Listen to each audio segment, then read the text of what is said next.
دا چې کوم یاسر و دا ډېر زیات کیسونو کې وانټډ و. په 2013 کې زمونږ رایډر پارټي باندې موتی تاڼې کې اټیک شوی، هغه کې زمونږ یو سپاهی طارق شهید شوی، هغه کیس کې دا وانټډ و.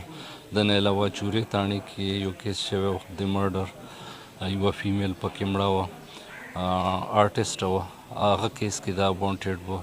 نور بلاشې داسې مقدمې دي، مو په اجرت باندې مړي کولو په مختلفو ضلعو کې، صوابۍ، مردان، چارسده او بونیر، هلته کې ډېر وقوې داسې وې چې هغه کې دا چارج نه و، خو هغه وقوې د کړي وي په اجرت باندې. نو پولیس لویه بهادري کړې ده او انشاءالله موږ به ورته انعامونه ورکوو.